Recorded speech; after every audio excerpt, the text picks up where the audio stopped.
Hello friends, आपका learning channel में स्वागत है। आज हम लोग नए अध्याय पॉलिटी के नए चैप्टर मूल अधिकार या मौलिक अधिकार के बारे में पढ़ेंगे।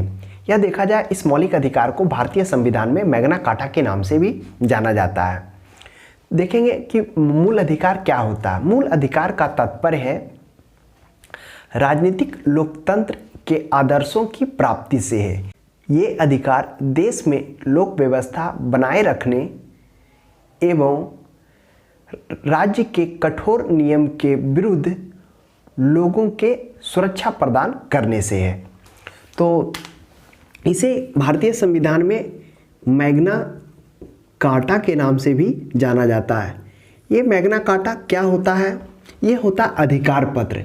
यह सबसे पहले मैग्ना कार्टा जो ब्रिटेन के एक राजा जॉन थे, जिनके द्वारा 15 जून 1215 ईस्वी को क्या किया गया था, एक घोषणा पत्र जारी किया गया था। वह घोषणा पत्र वहाँ पे काम करने वाले कामगारों के लिए था। उसमें उसके अधिकारों एवं स्वतंत्रता का वर्णन किया गया था। वही मैग्ना कार्टा जाना जाता है। तो यह जो है हमारा मौलिक अधिकार भारतीय संविधान का मैग्ना कार्टा के नाम से जाना जाता है। जो हमारे संविधान में जो मौलिक अधिकार हैं वह पहले कितना थे? पहला 7 मौलिक अधिकार थे, लेकिन बाद में क्या कर दिया गया? बाद में 44वें संविधान संशोधन के तहत 1948 में जो संपत्ति का अधिकार था उसे हटाकर मौलिक अधिकार में परिवर्तन कर दिया गया। यानी जो संपत्ति का अधिकार था, मौलिक अधिकार, उसे 301 के तहत उसे कानूनी अधिकार कर दिया गया। तो अब जो मौलिक अधिकार बचे हैं वह 6 मौलिक अधिकार बचे हैं। तो उन 6 का हम लोग यहाँ पे बारी बारी से अध्ययन करेंगे, जिनसे प्रश्न पूछे जाते हैं।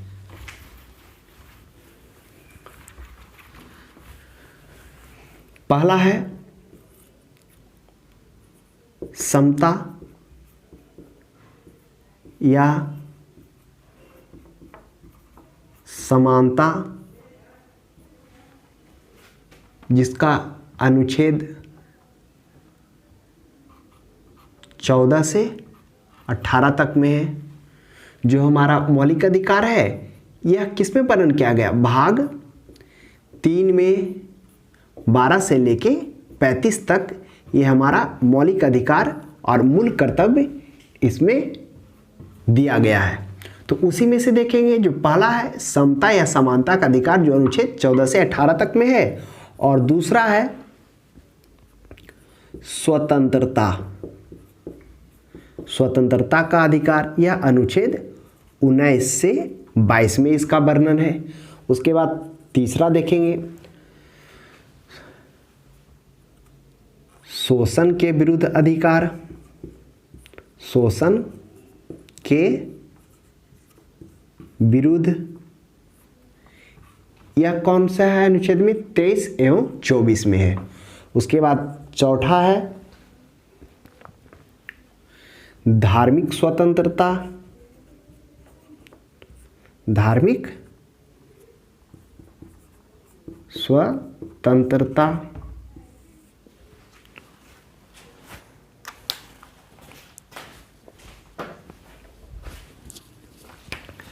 यह अनुच्छेद 25 से 28 तक है। पांचवा जो है सांस्कृतिक एवं शिक्षा का अधिकार, यह है 29 एवं 30 में। उसके बाद छठा है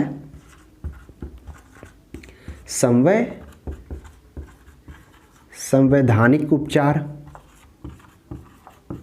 यह अनुच्छेद 32 में है। तो यही 6 है जिसे हम लोग यहाँ पे पढ़ेंगे। पहला हम लोग देखा समता या समानता, जिसका अनुच्छेद 14 से 18 तक में वर्णन है, और दूसरा है स्वतंत्रता का, जिसे 19 एवं 22 अनुच्छेद में वर्णन है, और तीसरा है शोषण के विरुद्ध, जो 23 एवं 24 में है, और चौथा है धार्मिक स्वतंत्रता, जो 25 से 28 है, और पांचवा है सांस्कृतिक एवं शिक्षा, जो 29 एवं 30 में, और संवैधानिक उपचार जो अनुच्छेद 32 में वर्णन है। तो हम लोग यहाँ से बारी बारी से देखेंगे कि जिनसे प्रश्न पूछा जाता है, जिनसे प्रश्न बनते हैं। पहला हम लोग देखेंगे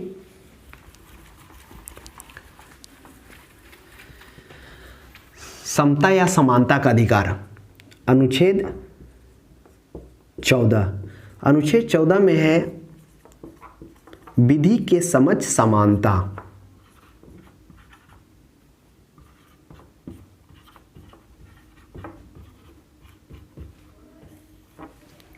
उसके बाद अनुच्छेद 15 में है धर्म, जाति, लिंग, जन्म स्थान के आधार पर विभेद पर रोक। यानी धर्म, जाति एवं लिंग, जन्म स्थान के आधार पर भेदभाव नहीं कर सकता है। उसके बाद अनुच्छेद 16 में है, 16 में हो गया लोक नियोजन,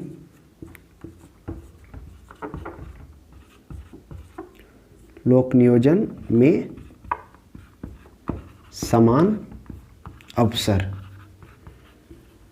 इसका मतलब हो गया सरकारी नौकरी, जो सरकारी नौकरी है उसमें सभी को समान अवसर दिया जाएगा। उसके बाद 17 है अस्पृश्यता का अंत, यानी इसमें छुआछूत नहीं होगा, छुआछूत को नहीं माना जाएगा। और 18 है उपाधियों का अंत। तो इस तरह से हम लोगों ने यहाँ 14 से 18 देखा। 14 में क्या देखा? विधि के समक्ष समानता, यानी उन कानून की दृष्टि से सभी समान होगा। 15 में हम लोगों ने देखा कि धर्म, जाति, लिंग एवं जन्म स्थान के आधार पर भेदभाव में विभेद किया जाएगा, यानी इसके आधार पर भेदभाव नहीं किया जाएगा। अनुच्छेद 16 में हम लोगों ने देखा कि लोक नियोजन में समान अवसर, यानी सरकारी नौकरी में सभी को समान अवसर दिया जाएगा। 17 में हम लोगों ने देखा अस्पृश्यता का अंत और 18 में उपाधियों का अंत। उसके बाद हम लोग देखेंगे दूसरा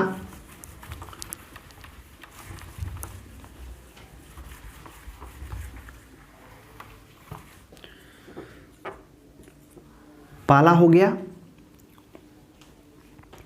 पहला था, दूसरा है स्वतंत्रता। पहला हम लोग क्या देखे थे? पहला में था समता या समानता, दूसरा में स्वतंत्रता। 19 से 22 में वर्णन है। इस स्वतंत्रता में क्या क्या है? अनुच्छेद 19 में हम लोग को देखेंगे, 19 के 1 में बोलने की स्वतंत्रता। क्या है? बोलने की स्वतंत्रता। उसके बाद 19 के 2 में है शांतिपूर्ण एकत्रित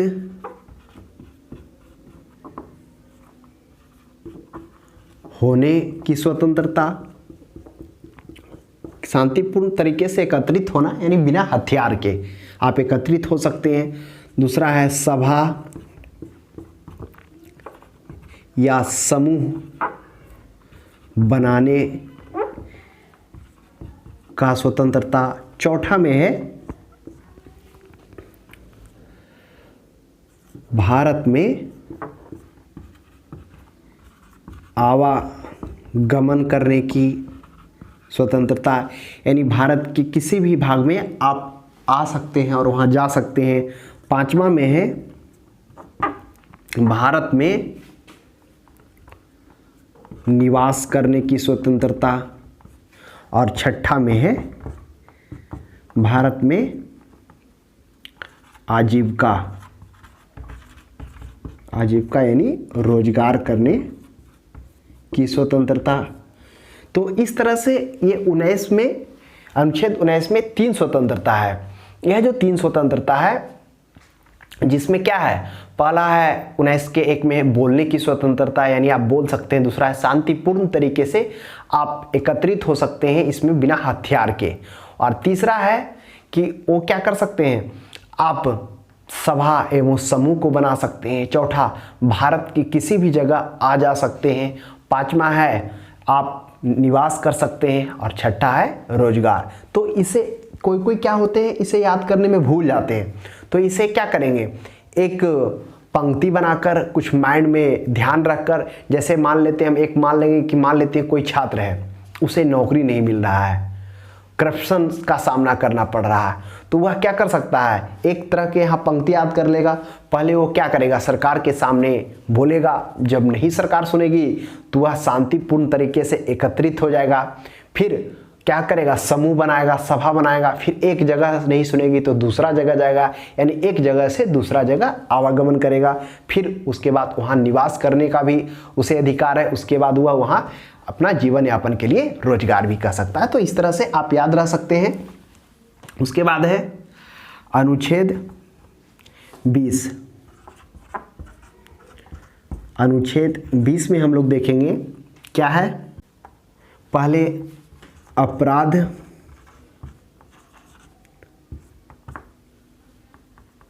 के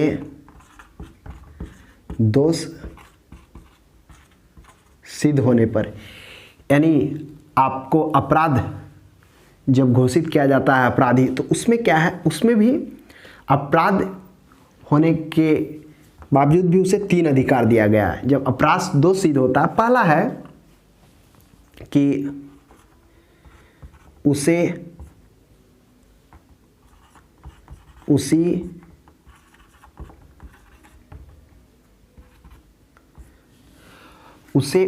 कानून के लिए सजा, मान लेते हैं कि कोई व्यक्ति अपराध करता है 2015 में, उस वर्ष उस अपराध के लिए 5 वर्ष की सजा है, और ठीक उसके 1 साल बाद उस अपराध के लिए 6 वर्ष की सजा हो जाती है। तो आपको क्या होगा, वह 2005 के समय ही जिस समय आप क्या किए हैं, अपराध किए हैं, उसी के लिए आपको सजा मिलेगा। ऐसा नहीं कि 6 साल के लिए मिलेगा, क्योंकि आप जिस वक्त अपराध किए थे तो 5 वर्ष ही था। उसके बाद दूसरा में हम लोग देखेंगे गवाही, यानी उसे गवाही के लिए बार बार दबाव नहीं बनाया जा सकता है कि आप कबूल करिए कि आप ही गुनाह किए हैं। तो ये आप गवाही के लिए भी उसे क्या कह सकता है, दबाव नहीं बनाया सकता, उसे बार बार नहीं बोला जा सकता है। तीसरा है एक अपराध के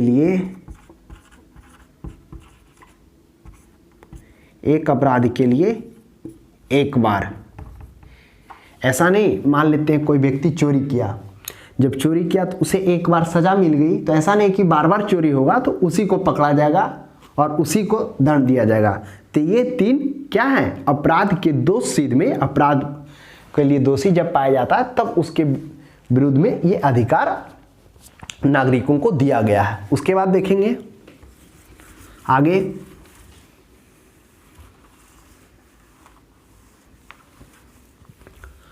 अनुच्छेद 21 में। अनुच्छेद 21 में है प्राण एवं दैहिक स्वतंत्रता।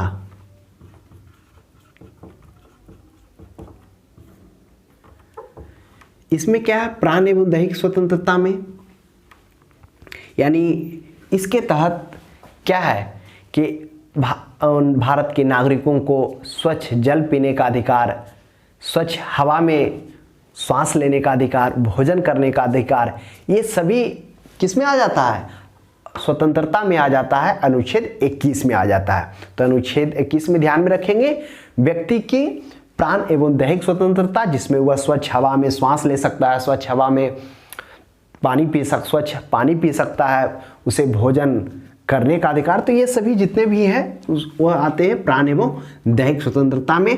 कुछ वर्ष पहले आप लोग सुने हुए कि इस चीज़ को देखते हुए सुप्रीम कोर्ट इन सभी चीज़ों को, जिसका इसका हमने नाम लिया स्वच्छ हवा में रहने का, स्वच्छ भोजन करने का, सुप्रीम कोर्ट क्या करता है, इसे मौलिक अधिकार में शामिल कर देता है। उसके बाद देखेंगे अनुच्छेद 22। अनुच्छेद 22 में है गिरफ्तारी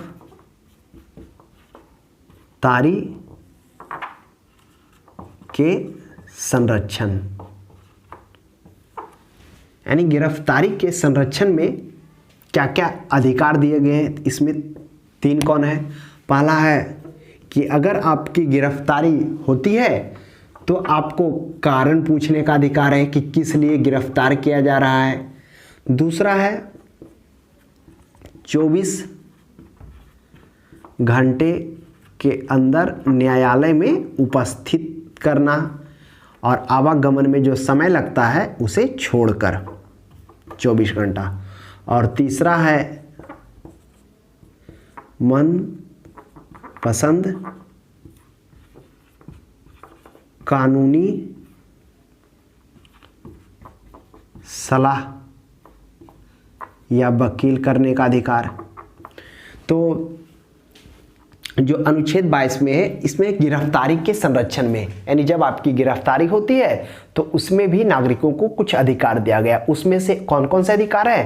पहला है कारण पूछने का, दूसरा है 24 घंटे के अंदर उसे न्यायालय में उपस्थित करना होगा कि यह किस लिए इसे गिरफ्तार किया गया वहां बताना होगा। तीसरा है कि मनपसंद कानूनी सलाह, यानी व्यक्ति को अधिकार है कि वह अपना कानूनी सलाह या मनपसंद वकील कर सकता है।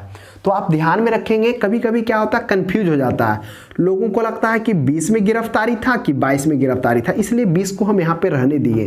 तो आप एक बात ध्यान में रखिए कि जो 20 में है पहले क्या होगा, पहले अपराध होगा कि गिरफ्तार होगा, पहले अपराध होगा। तो इसलिए पहले जो अनुच्छेद 20 में आएगा पहले अपराध आएगा, फिर अनुच्छेद 22 में गिरफ्तारी होगी। तो यह ध्यान रखिएगा, कभी कंफ्यूज नहीं करिएगा कि गिरफ्तारी 19 में था कि 20 में था, कि 20 में था कि 22 में था। तो इस तरह से बचने के लिए आप ध्यान में रखिए पहले अपराध होगा फिर गिरफ्तारी होगा। तो अनुच्छेद 20 में पहले अपराध होगा फिर गिरफ्तारी होगी अनुच्छेद 22 में।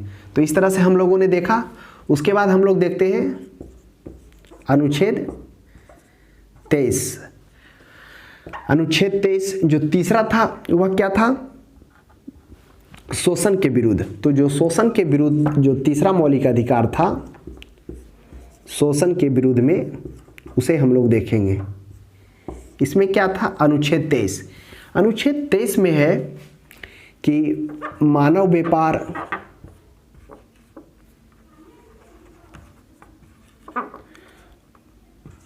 व्यापार, बालात श्रम,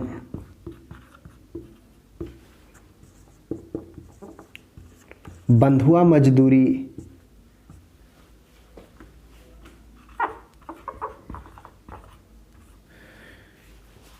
इसके विरुद्ध क्या किया गया है, रोक लगाया गया है कि मानव का व्यापार नहीं कर सकते हैं, मानव व्यापार नहीं कर सकते हैं, बालात श्रम नहीं किया सकता है, किसी को मंजवड़ी बाल को श्रम नहीं करवाया जा सकता। उसके बाद बंधुआ मजदूरी, इस तरह के कार्य को नहीं किया सकता। इसके विरुद्ध, शोषण के विरुद्ध ये अधिकार मूल अधिकार के तहत इसको रखा गया है और भारतीय नागरिकों को ये प्राप्त है। उसके बाद है अनुच्छेद 24। अनुच्छेद 24 में है 14 वर्ष से कम उम्र के आयु, 14 वर्ष से कम आयु के कारखानों में कार्य नहीं पर लगाया जाना। तो ध्यान में रखेंगे अनुच्छेद 24 में 14 वर्ष, आप इसको लिख सकते हैं 14 वर्ष से कम उम्र के बच्चों को कारखानों में काम करने के लिए नहीं दिए जाना। यानी कौन कारखाने, जो हानिकारक कारखाने हैं, उद्योग धंधे हैं, उस उद्योग धंधे में क्या किया गया है, 14 वर्ष से कम उम्र के बच्चों को काम पर नहीं लगाया जाएगा। तो आप ध्यान में रखेंगे, कभी कभी प्रश्न यहाँ से भी पूछ दिया जाता है कि आपको जब ऑप्शन में दे देगा कि निम्नलिखित में से किसे किस अनुच्छेद में या किस मौलिक अधिकार में 14 वर्ष से कम उम्र के बच्चों को काम करने या उद्योग में काम करने के लिए मनाही है या मना किया गया, तो यह अनुच्छेद 24 हो जाएगा। देखिए 24 में है, लास्ट में 4 है, इसमें भी लास्ट में 4 है, अंतर 10 का है। तो आप ध्यान में रखेंगे जब 14 वर्ष से कम उम्र के बच्चों का पूछा जाए तो उसका अनुच्छेद आप 24 लगाएंगे, ऐसा नहीं कि आप 23 लगा देगा। 23 में क्या है, बड़े लोग यानी मानव व्यापार, बलात् श्रम, बंधुआ मजदूरी, इस तरह के कार्यों पर रोक लगाने के लिए यह अनुच्छेद 23 में अधिकार दिया गया है।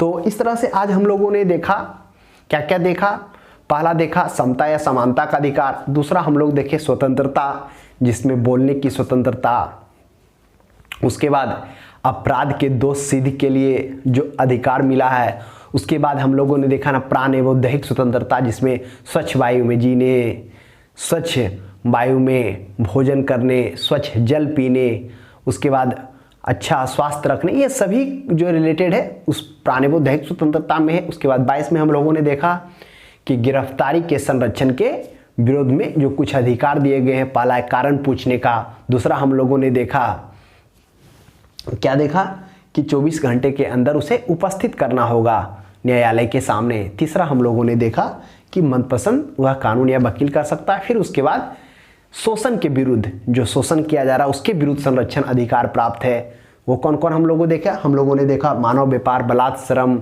उसके बाद बंधुआ मजदूरी, इस तरह के कार्यों पर रोक लगाने के लिए मौलिक अधिकार दिया गया। उसके बाद 24 में हम लोगों ने देखा कि 14 वर्ष से कम उम्र की आयु के बच्चों को कारखानों में, फैक्ट्रियों में काम करने के लिए नहीं दिए जाना। तो उसके बाद बाकी जो बच गए हैं वो हम लोग नेक्स्ट क्लास में देखेंगे। आज के लिए इतना ही। हमारे वीडियो को लाइक और सब्सक्राइब जरूर करें और आपको यह क्लास कैसा लगा कमेंट बॉक्स में जरूर सजेस्ट करें।